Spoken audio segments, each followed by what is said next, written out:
And many people go through life never getting in touch with their greatness because of the lack of motivation to push themselves, or because they have not found something that they believe to be worthwhile to challenge them. I heard a poem once that said, many a flower has bloomed unceasingly and wasted sweetness upon the cold desert air. It's translated, that means simply that many a talented persons have gone unnoticed, and the world never had a chance to be exposed to their talent because that person did not take the time to begin to express or to demonstrate or to motivate themselves in the direction to bring that which they came into the universe to bring. How can you measure your motivation? How can you evaluate where you are on a scale of 1 to 10? Let's do this for ourselves mentally. How do you rate yourself from 1 to 10? Your mental attitude about yourself, how you feel about you, how you feel about life. How do you rate yourself on a scale of 1 to 10 in terms of your physical appearance, in terms of your health? Do you take care of yourself? Are you allowing yourself to get overweight and out of shape? Are you conscious of your health? Are you watching the food that you take into your body? Do you make a deliberate effort to exercise? You know, it was George Burns. He said, we cannot help getting older, but we don't have to get old. And many of us get old before our time because we don't take time to take care of ourselves. Your environment is a very good indicator. On a scale of 1 to 10, is it what you want it to be? Do you find it desirable? Are you satisfied? The job or career that you're involved in. Someone said that 85% of the American public are unhappy with their jobs. Are you spending 8 hours a day just doing time? Doing something that you don't find challenging, that does not make you stretch mentally, that does not stimulate you, that does not inspire you. Something that you don't find a sense of fulfillment in it. If you're doing that day in and day out, it has to affect how you feel about yourself, your level of motivation. Your relationships. What kind of impact is it having on your life? Is it nourishing or is it a toxic relationship? Does it drain you or does it build you up? Ask yourself that. How motivated are you to do something about it? Your contribution, your actions. What are you giving? Many people will leave the universe without a trace. No one will know they were here. And in fact, under their name, we could put under there, not used up. Will anybody know that you came this way? What contribution are you giving? What will you leave? What will be different because you came this way? Someone once said that life is our gift to us that God has given us, and how we live our lives is our gift to God. What kind of gift are you formulating? Is this a gift that you like to take back and do something else before you turn it in? Think about that. What can we do? What are some of the keys that we can begin to use to motivate ourselves when our batteries run low? Because I don't care who you are, I don't care what you do, at some time you are going to get tired. At some time you're going to get in a rut. Seem like nothing you do works out right. And sometimes it just seems like you just don't have the wherewithal or the will to do anything. That sometimes you act like you're punch drunk. You're just wading through life, just doing time day in and day out, looking at non-discriminatory television, anything that's on, just looking. And depressed, feeling powerless, feeling useless, and bored. What do you do? How do you get yourself out of a rut? How do you, when you know you can do more than what you've been doing and you're not doing it and you're discontent with where you are, you get angry at yourself. How do you get out of that rut? How do you motivate yourself? One of the things that we must do is that we must be involved in working on achieving self-mastery. You must work on yourself continuously. Never be satisfied with yourself. Always know that as you invest the effort and time on you, that's the greatest ability that human beings have above animals. See, a dog can't be anything but a dog. Tree can't be anything but a tree. Human being, you've got unlimited potential. You can put effort on you, and by concentrating on you and developing you, you can transform your life wherever you are right now. So you want to work on yourself. You want to read books that inspire you and motivate you. You want to listen to tapes over and over and over again. And I suggest that you listen to tapes when you first get up in the morning. You want to control the spirit of your day. When you first wake up in the morning, your mind is operating at 10.5 wave cycles per second. That's when the subconscious mind is most impressionable. Whatever you hear in the first 20 minutes when you wake up, that will affect the spirit of your day. When you listen to tapes, listen with relaxed belief, believing that this can happen for you. And by listening to them, listen to them over and over and over again, and you will get a breakthrough. You can listen to the same tape for months, and all of a sudden, you hear something you never heard before. It have a special meaning for you. Or read the same book over again, and you find some special insight. You said, I can't believe I didn't see that the first time. So you want to be involved in developing yourself. Most people won't do that. Most people won't take that kind of effort and invest that kind of energy in themselves, because they will fall prey to that conversation within. Oh, don't do that. You don't have time. You're too busy. You're too caught up in the rat race.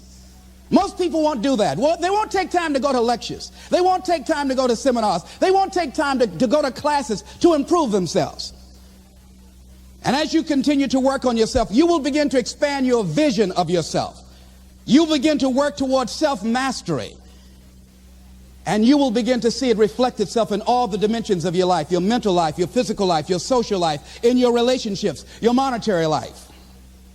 So concentrate on developing yourself. Because if you don't, I guarantee you that you will make a settlement. And most people have. And most of us already have. What kind of settlement have you made with your life? You know, when we make settlements, out of court settlements, you've heard them. That means that you decided to take something less than what you originally wanted to get had you gone into court. And the reason that you settled outside of court is because you didn't believe that you can get it. So you made an out-of-court settlement. Many of us are making in-life settlement. We're settling for less than what we actually deserve. We don't feel good about it, but we make it work in our minds. We'll come up with some kind of excuse to make it all right. What kind of settlement have you made with your life? Many of us settle for less than what we want out of relationships because we don't have the courage to change them. I had a seminar I used to do called Are You Living Together or Dying Together? Many people are just dying together. Gladys Knight used to have a song that says, neither one of us want to be the first to say goodbye.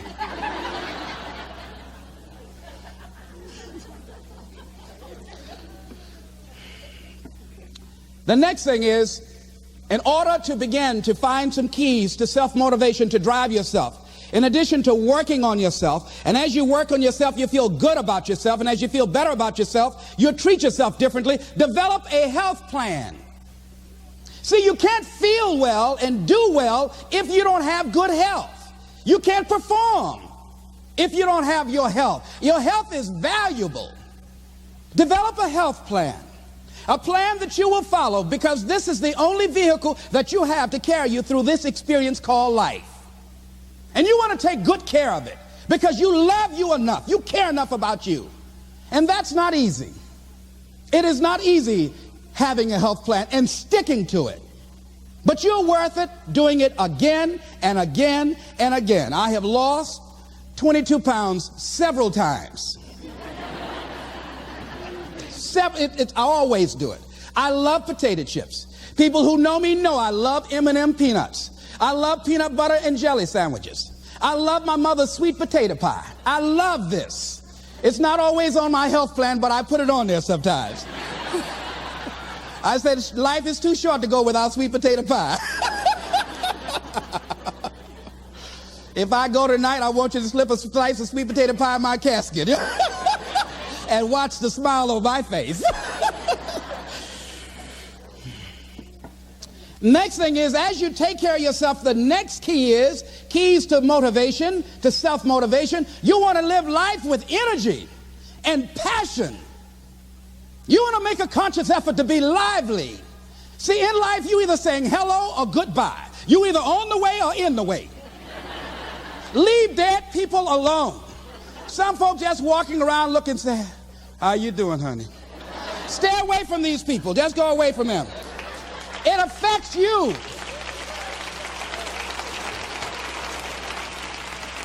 You want to smile.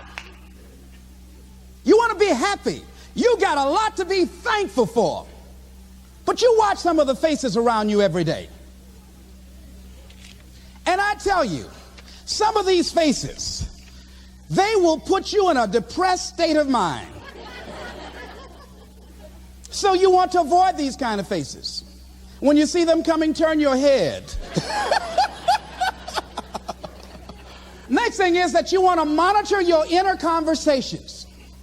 The things that you say to yourself. You want to watch them, and in watching them, you want to take charge.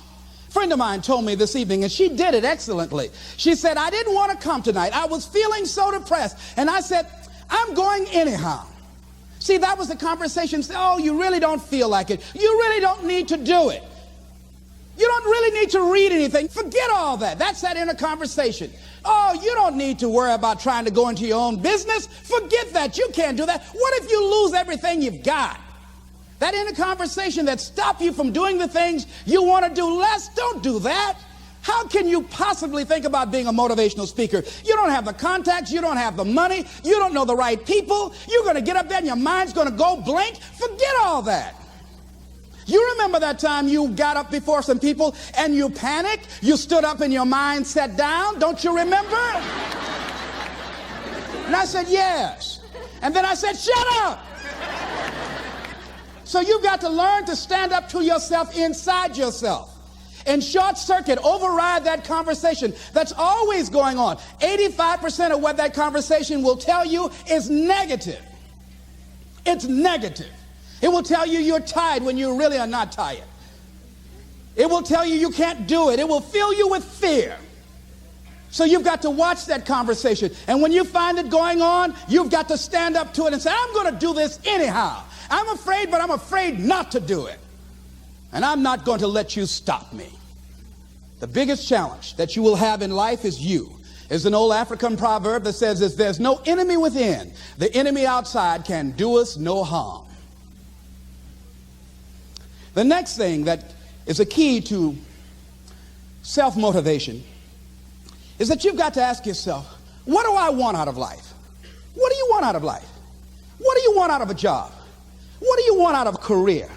What do you want out of a relationship? What do you want? What gives you your life? How will you know when you got it? What will make you happy? You need to know. You need to start asking yourself some questions. What do I really, really, truly want? You need to be exact about that. Don't be vague. Oh, I just want to be happy. That's too vague. What will make you happy? How will you know when you got it? Zero in on it. Be exact. Be specific. And as you do that, that will stimulate that superconscious mind or the reticular activating system of your mind that will begin to find those things, to identify with it. And once you begin to determine that which you want, take the time to write it down. Don't just think about it. Write it down. That is a subjective process that engages the subconscious mind. Write it down. Once you write it down, read it 3 times a day, morning, noon, and night. Why is that important?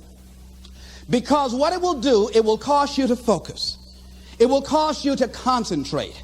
When that other conversation is going on telling you what you cannot do, telling you all of the impossibilities and all of the obstacles, your concentrating will begin to create a larger vision within yourself, and you'll start looking for and seeing some new opportunities. You start creating some openings for yourself. As you begin to read that every day, day in and day out, that will make you focus. That will discipline your thinking. And you'll get all kind of creative ideas. As I talk to you right now, being involved in this immersion process, you're going to create some openings for yourself. You're going to get some ideas. You're going to feel your adrenaline flowing, and you're going to think about something, some idea you had, and you say, I want to go back and I'm going to look at that again from a different vantage point, not from the level of the problem of the obstacles that I encountered, but from a higher vantage point. Because what you will begin to see and to know as I talk to the higher consciousness within you, that you are powerful, that you are a miracle worker.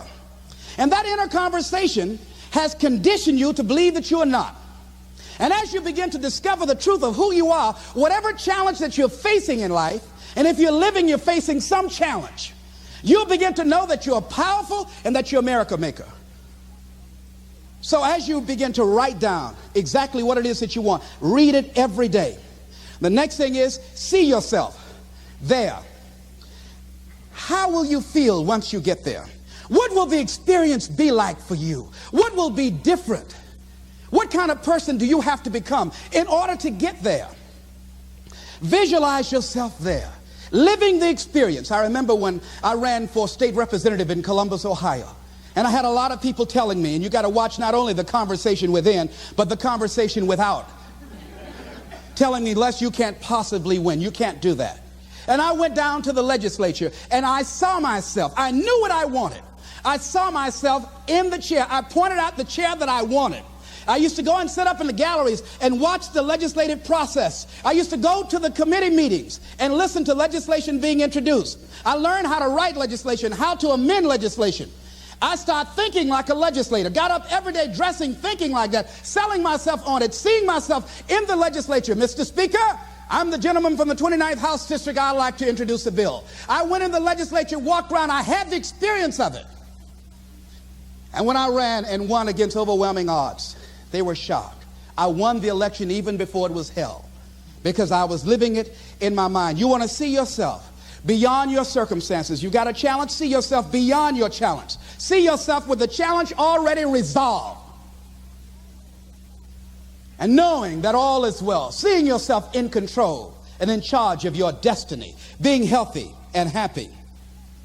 The next thing is, it is important in the area of motivating yourself, it's important to know why you're doing it. Because that mind will say, why bother? Why go through all this? This is too hard. No, throw in the towel. It's not worth it. Has it ever said that to you before? Here's how you can handle that. Here's how you override that. Write down 5 reasons why you deserve it. Why do you deserve what you want? Why you? Why do you deserve it? What meaning and value will it bring to your life? What's so different about you that you deserve your goal or this goal? And when you write down those 5 reasons, when you have some down moments, and you're going to have them, when that conversation starts talking to you and it's going to talk to you, what you will do is you can pull that out and read it, and it will build you up. It will be your rod and your staff to comfort you through some challenging moments, because you're going to have some. Life will knock you between the eyes. It will catch you on the blind side, come out of nowhere, stuff you can't anticipate. That will knock the wind out of you. You want to give up. That's why it's important for you to work on yourself, listening to tapes, building yourself up, talking to yourself with power, feeling, and conviction, building yourself up day in and day out, because it's coming. I guarantee you, life is just waiting. Oh, he's doing good now, huh? Very good. I remember I had an experience. I was pursuing my dream. And that's why you have to work on yourself. You don't know what's going to happen. And I was telling people, I had this big rally I had to do. It was 5,000 people there. And I said, you must work on yourself. If you want a larger vision, you've got to empower yourself continuously, because life will catch you on the blind side. And after I finished my speech, I got a rousing standing ovation. And I went and called the young lady that I was dating at the time. I said, hey, guess what? I said, they love me. I got a standing ovation. And they were chanting, we want the motivator. We want the motivator. I said, listen, we want the motivator. Do you hear? She said, yes. Les, I need to talk to you. I said, well, wait a minute. You're talking about tough. I was getting off, and I'll be home soon. Les, I heard a voice in the background. Hurry up and tell him. Who's that? Les, you've been gone a lot, and there's somebody else. What? And they came in. Les, come on, Mr. Motivator. They want you back out there. Wait a minute, hold a minute. What'd you say? I'm sorry, there's someone else. And I heard the voice say, hang the phone up. Clump. I say, wait a minute. I say, hey, Motivator, come on. They want you. Can't you hear them cheering? I say, okay. I say, when you working on a larger vision, I say, you got to really work on yourself, because life will catch you on the blind side.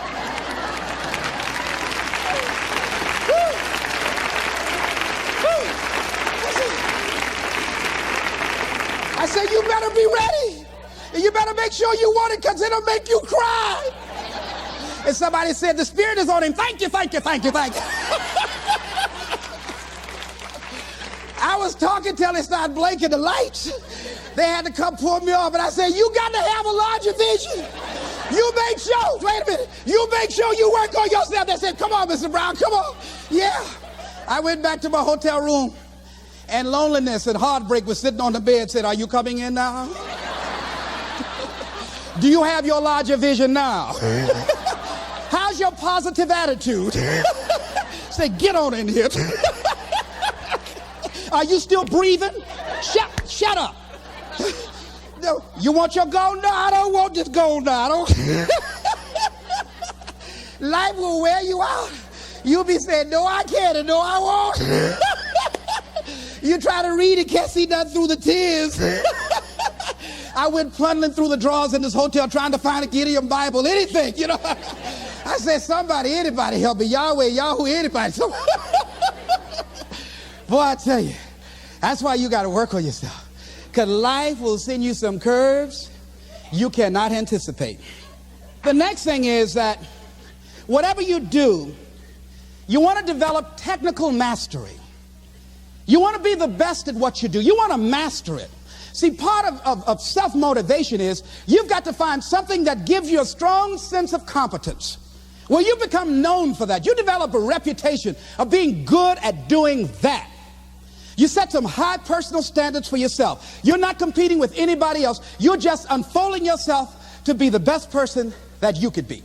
That you want to give the best quality service that you can give, because that is a statement about who you are. The other thing that's the key to self-motivation is recognize the fact that you're going to get into some slumps. Recognize the fact that you're going to encounter a great deal of failure in life. It goes with the territory. But in the face of that, you want to be relentless. When you want something, you don't expect everybody to say, oh, come on in. You want this? Oh, great. We want to give this to you. You're such a nice person. You're doing it for your family, aren't you? Great. No, life isn't like that. No, many doors will be closed in your face. Many loans that you will want. And they'll say, no, you don't have enough collateral. You don't have enough credit. And most people will give up. But you've got to decide that I'm going to be fearless. I refuse to be denied. And I'm going to go all out. I'm going to be relentless. I don't care how many no's I encounter.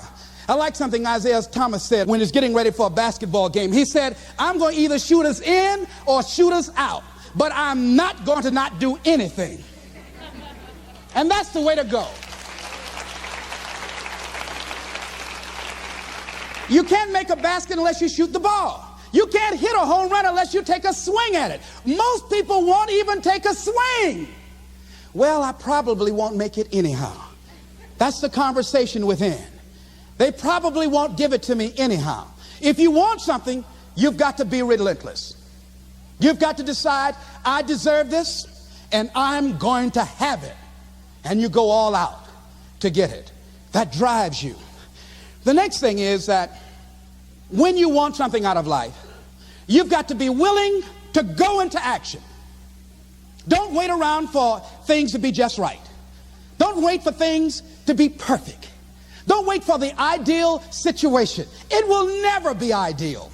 There will always be a reason. Well, as soon as the children grow up, or as soon as I pay my bills, or as soon as I get my divorce, as soon as I get enough money together, do what you can, where you are with what you have, and never be satisfied.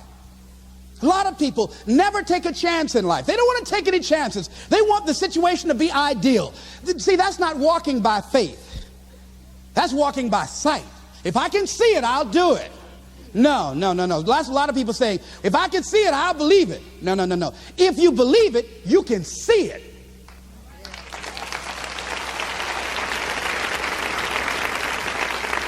And don't be disturbed because no one else can see it. That's not unusual. That is ordinary. But because you want some different kind of results in your life, you've got to be willing to be unreasonable. If you want unreasonable results in your life, you've got to be willing to be unreasonable. Part of being unreasonable, you don't judge according to appearances. Part of being unreasonable, you can see it because you believe it. That's part of being unreasonable. Part of being unreasonable, you're like Paul, who said, you must have the faith to call forth those things that be not as though they were. That's part of being unreasonable. Most people won't do that. Most people say, call me when you get it together. Then I'll support you. The other thing is that one of the keys to self-motivation that empowers you is that you want to find a cause larger than yourself. Find something that you can contribute to.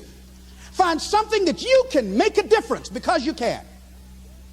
Part of what feeds your larger vision, part of what gives you a reason for being, part of what gives you your life is being able to give something back. Say, I can't afford to give anything. You can't afford not to give. Give your time. Give your talent. If it's nothing, just to go over there and lick envelopes. I don't know exactly what I'm going to do, but I'm going over there. It's part of my tithing in the universe. Once you develop that special sense of mission, and that's what you develop when you're part of a larger cause than yourself, it drives you. You don't need an alarm clock to get up in the morning. You have special power. You'll go places and folk will like to be around you. They will know there's something different about you. When you go in, they'll say, hey, that's somebody important. I want to know who you are. I just want to be near you. That energy that you have, that consciousness that you will embody will affect everybody around you. The next thing is that you want to create a home court advantage for yourself. You've got to be aware of who you have around you. So you want to be selective. Have friends that will enable you to grow. I have friends that help me to grow spiritually. These are my spiritual friends. I talk spiritual stuff with them. I have some other friends who are just intellectual friends. They make me grow intellectually. They make me stretch. I have some professional friends. I'm a member of the National Speakers Association. I get together with other speakers and we learn from each other and we grow from each other. I have other friends who are just social friends. All we do is just socialize together. We'll look at a basketball game together or go out dancing, but that's all we can do. We don't talk anything serious, nothing spiritual, nothing intellectual. That's not that kind of relationship. Nothing heavy up in here.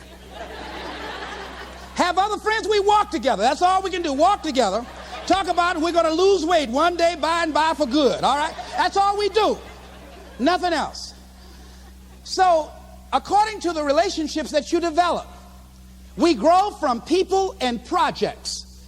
And the relationships that you develop can enhance and can enrich your life, or they can drain you. I know many talented people who had a great deal of potential, but because they didn't surround themselves with other people that will inspire them to transcend themselves, they never realize their greatness, and they will end up going to their grave with all their good stuff still in them.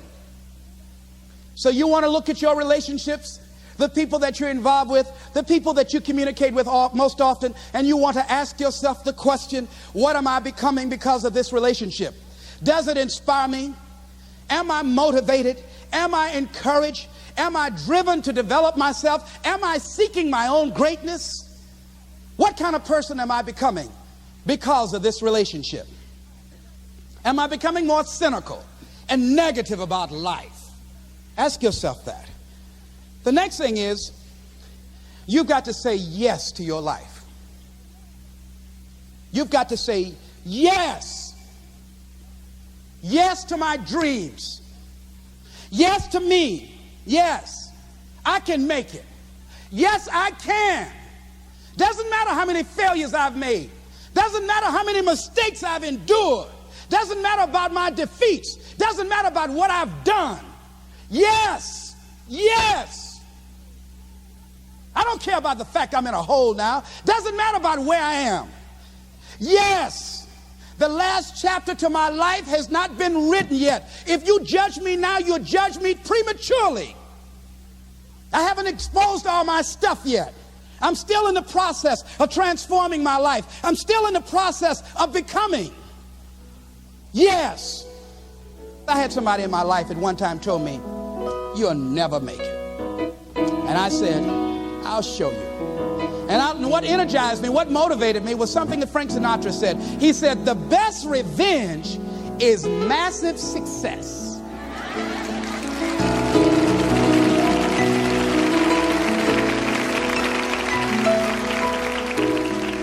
I'll show you. You just watch my smoke, as old folks used to say. So say yes. Stand up for your dreams. Stand up for what you want in your life. Decide that your life is so meaningful to you, that you love you and you love life so much that you're going to stand up for something you want. I used to have a saying when I was on the radio, stand up for what you believe in, because you can fall for anything. So what I say to you this evening, that you are powerful. You have miracle working power in your life right now. But you've got to work on yourself.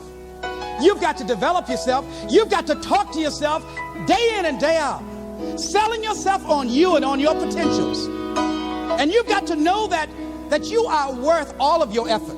And that the key to your motivation, as you get a larger vision of yourself, is to know that you have something to give. Is to know that you have a reason for being in the universe at this point in time. I want you to stand up for your life right now. Anybody want to stand up for your life? Stand up for your dream? Stand up for your dream.